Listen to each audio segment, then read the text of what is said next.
This Torah class is brought to you by TorahAnytime.com. Okay, Rabbi Glatstein, your favorite part of the week. Some Imponderables on Parshas Beshalach.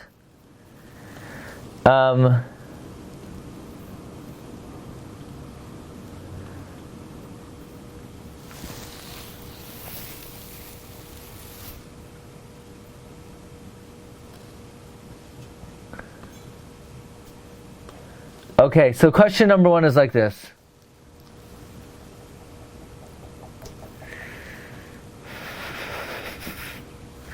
Question number one is, in Perek Yudaled Pasuk Yutes, Rashi tells us that it always says Malach Hashem, and here it says Malach Elokim. Says Rashi, from here we see that Klal Yisrael at that time were Nasunim Bedin Ba'isasha. They were being judged harshly, whether to be saved, whether to be destroyed. What? Klal Yisrael was being judged, maybe they should be destroyed. Just imagine. Hashem came to Avram Avinu, 500 years earlier, and he said, Yadaya Teida ki ger zaracha b'eretz lo ilahem, and va'avodim v'inoisam arba me'ashana v'gam segai she'avay dananech v'yachri chen yetzu b'chush gadol. And Hashem promised Abraham the Jewish people would leave with great wealth. And Rashi's saying that at the Yam, Hashem was judging them. Maybe he should destroy them? What's going to be with all the promises? How could there have been a question? Maybe Klal Yisrael should be destroyed. What's going to be with all of God's promises that He's going to take us out?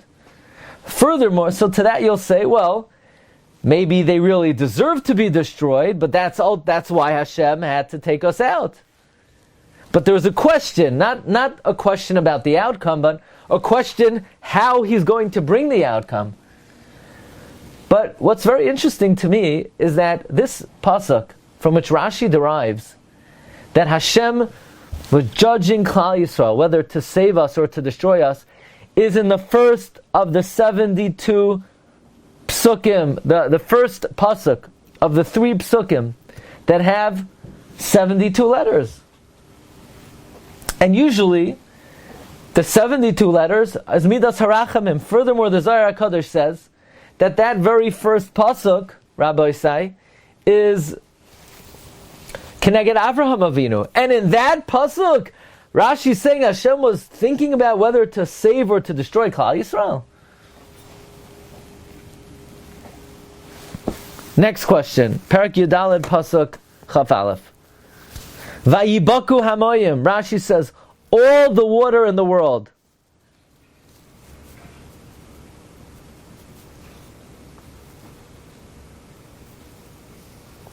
Question. This is a typo. Why was this miracle dafka in the whole world? When the water turned to blood, it was only in Mitzrayim.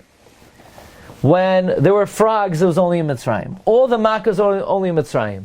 Why, when it comes to the splitting of the Yam Suf, did all the water in the world split? Why did all the water in the world split? What's the meaning of that? What's the reason for that? Furthermore, we find Hashem was fighting for them in Mitzrayim at the Yam, when Hashem was making the makos on the Yam. So Chazal tell us, the same way the Mitzrim on the Yam were being smitten, those in Egypt were also being smitten. Why?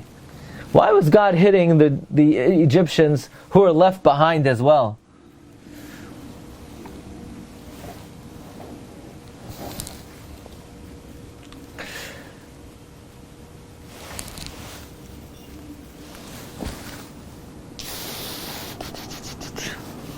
I'll leave you with one more question.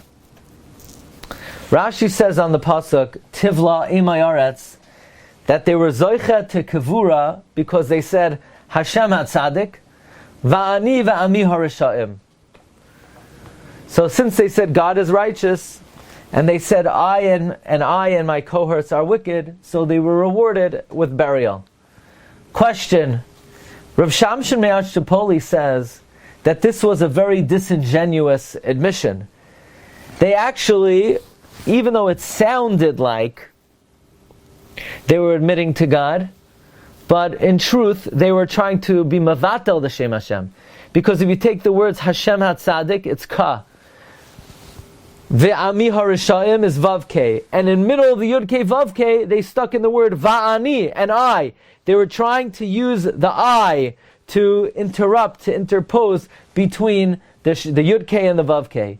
So in that case, why were they rewarded? There was this underhanded, sly intention in what they were doing. What was the schar?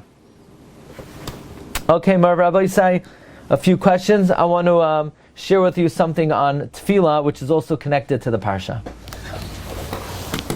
You've just experienced another Torah class brought to you by TorahAnytime.com.